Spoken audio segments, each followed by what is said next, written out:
लिख रहा हूं मैं अंजाम, जिसका कल आगाज आएगा। मेरे लहू का हर एक कतरा इनकलाब लाएगा। बहुत बहुत स्वागत है दोस्तों वीडियो वाला इसी चैनल में। मैं अमित कुमार सोनी बहुत बहुत स्वागत करता हूं। दोस्तों चैनल पर नए हैं तो सबसे पहले तो चैनल को सब्सक्राइब कर लें, अधिक से अधिक वीडियो को शेयर करें, पसंद आता है तो लाइक करें और बेल आइकन पर प्रेस जरूर कर दें। दोस्तों शिक्षक भर्ती से रिलेटेड जो भी अपडेट्स हैं वह मैं आप लोगों के सामने समय समय पर लाता हूं और आज भी बहुत ही महत्वपूर्ण न्यूज़ है, बहुत ही लेटेस्ट खबर है। दोस्तों हम जानते हैं कि इस समय शिक्षक भर्ती प्रक्रिया की प्रोसेस को स्टार्ट करने के लिए काफ़ी जोर शोर से आंदोलन चलाए जा रहे हैं और इसी आंदोलन की एक और पंक्ति में एक और अध्याय जोड़ते हुए, जिसमें कि शिवराज सिंह जी ने खुद इस बयान को दिया था और उन्होंने कहा था कि अब केवल शिक्षक भर्ती में ही नहीं बल्कि मध्य प्रदेश की आने वाली सभी परीक्षाओं में मूल निवासी को ही एकमात्र पात्रता दी जाएगी, बाहरी अभ्यर्थियों को कोई भी पात्रता नहीं दी जाएगी। तो दोस्तों अब जो है शिक्षक अभ्यर्थी संघ और ऐसे ही पात्र अभ्यर्थियों ने इस सरकार को, शिवराज सरकार को घेरने का, लामबंद करने का फैसला कर लिया है। तो आइए दोस्तों जानते हैं पूरी न्यूज़ डिटेल में। तो दोस्तों जैसा कि आप सब लोगों को दिखाई दे रहा है एक प्रमुख न्यूज़पेपर की हेडलाइंस के साथ में, जहां बिछी चुनावी विसात वहां सीएम की घोषणा पर बेरोजगार एक साथ। दोस्तों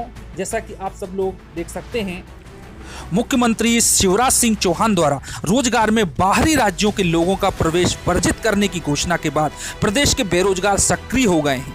मौजूदा समय में सरकार जो भर्ती प्रक्रिया कर रही है, यहाँ पर वर्ग 1 और 2 की बात है और वर्ग 3 भी इससे रिलेटेड है। तो उसमें परीक्षा देने वाले अभ्यर्थियों ने अभी से अपना वास्तविक अधिकार लेने के लिए तैयारियां की हैं। चेतावनी दी है गवर्नमेंट को कि अगर विधानसभा उपचुनाव के पहले सरकार नियम लागू नहीं करती है तो इसका विरोध होगा। जिन क्षेत्रों में उपचुनाव होना है वहां बेरोजगार एकजुट होकर के प्रमुख राजनीतिक दलों को घेरने की तैयारी करेंगे। दोस्तों इसमें आरोप लगाया गया है कि शिक्षक भर्ती परीक्षा में सबसे अधिक बाहरी राज्यों के उम्मीदवारों को नियुक्ति देने की तैयारी है। नतीजतन प्रदेश के युवा बेरोजगार नौकरी से वंचित हो गए हैं। उन्होंने विषयवार तकनीकी खामियां गिनाते हुए इन भर्ती परीक्षाओं में काफ़ी बड़े घोटाले से भी इनकार नहीं किया है और जिसमें कि बाहरी अभ्यर्थियों को फायदा देने की कोशिश की गई है। बेरोजगारों के संगठन का यह भी कहना है कि स्कूल शिक्षा विभाग एवं आदिम जाति विभाग के शिक्षकों के समस्त रिक्त पदों पर शिक्षक पात्रता परीक्षा उत्तीर्ण अभ्यर्थियों से स्थायी शिक्षकों की भर्ती कर क्षेत्र तथा प्रदेश के शिक्षित बेरोजगारों की समस्याओं को दूर किया जाए। ज्ञापन भी दिया है। उन्होंने कहा है कि जो है निष्पक्ष रूप से इसकी जांच होनी चाहिए और समस्त विषयों और भाषाओं को महत्व देते हुए स्थायी शिक्षक भर्ती की जाए। बताया गया है कि कई वर्षों के बाद में प्रदेश में स्थायी शिक्षकों की भर्ती की जा रही है, उसके बावजूद रिक्त पदों के अनुपात में बहुत ही कम पद दर्शाए गए हैं। दोस्तों हम जानते हैं कि 50, 60, 100 और 18 पद केवल निकाले गए हैं गवर्नमेंट के द्वारा, फिर भी हालात जस के तस रहे हैं काफ़ी आंदोलन करने के बाद भी। आरोप है कि एक और जहां भर्ती परीक्षाओं में विसंगतियां हैं तो दूसरी ओर भावी राज्यों के उम्मीदवार, अन्य राज्यों के उम्मीदवार काफ़ी संख्या में आकर के और गवर्नमेंट की गलत नीतियों के कारण किसी भी प्रकार से पंजीयन करा लेना, आसानी से मूल निवास बनवा लेना की वजह से काफ़ी संख्या में यहाँ सिलेक्ट हो गए हैं, जिससे कि मध्य प्रदेश के जो युवा हैं, मध्य प्रदेश के जो बेरोजगार हैं, उनको वंचित होना पड़ा है नौकरी से।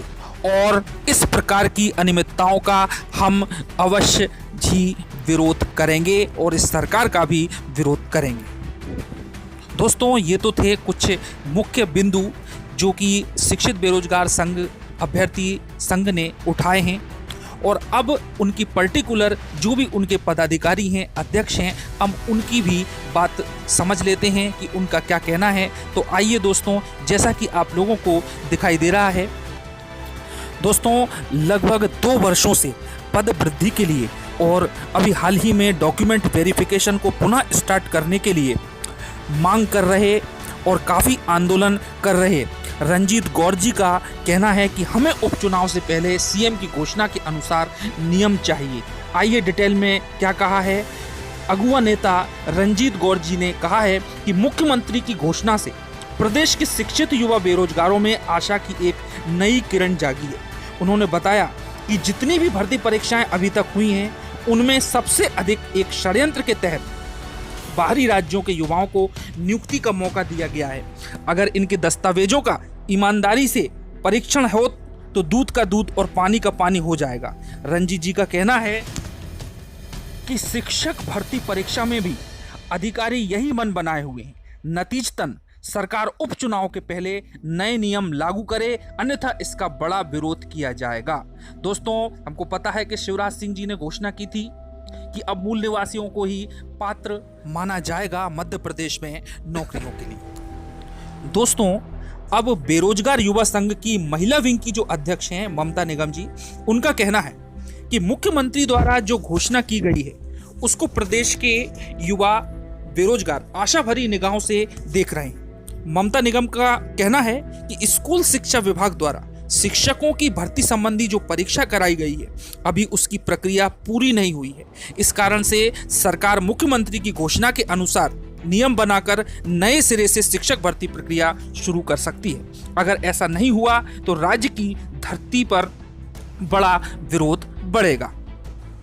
दोस्तों, इन सब बातों का केवल यही निष्कर्ष निकाला जा सकता है कि अब गवर्नमेंट ने, शिवराज सरकार ने कहा था कि हम एक समिति बनाकर के मूल निवासियों को प्राथमिकता देने का उपक्रम करेंगे, जिससे कि किसी भी प्रकार की कोई कानूनी अड़चन ना आ पाए। तो दोस्तों, उसी के संबंध में ये महत्वपूर्ण न्यूज़ थी। गौरतलब है कि अभी हाल ही में इंदौर में जब मुख्यमंत्री शिवराज सिंह चौहान आए थे, तो वहाँ पर ममता निगम जी और उनके साथियों के द्वारा ज्ञापन दिया गया मुख्यमंत्री जी को। उनसे पद वृद्धि के लिए और वेरिफिकेशन पुनः स्टार्ट करने के लिए मांग की गई और काफ़ी अच्छा आंदोलन वहां पर रहा, वह सफल रहा। तो दोस्तों, ये पिक्स के माध्यम से आप देख सकते हैं कि किस प्रकार से शिक्षक अभ्यर्थी संघ ने वहां पर प्रयास किया। पुरुष ही नहीं, महिला वर्ग भी काफ़ी आगे आकर के इस आंदोलन में अपनी सक्रिय भागीदारी दे रहा है। 60,000 शिक्षकों को भर्ती करना होगा, देना होगा, देना होगा। मध्य प्रदेश सरकार शर्म करो, शर्म करो। मध्य प्रदेश सरकार शर्म करो, शर्म करो, शर्म करो। नौजवानों के साथ अन्याय करना नहीं चलेगा, नहीं चलेगा, नहीं चलेगा। पुलिस भर्ती करना होगा, पुलिस भर्ती करना होगा, करना होगा। शिक्षक भर्ती करना होगा, करना होगा। शिक्षा विभाग में पदों को बढ़ाना होगा, शिक्षा विभाग में पदों को बढ़ाना होगा। शिक्षा विभाग के वेरिफिकेशन को पुनः लागू करो, वर्ग 3 का परीक्षा कराना होगा।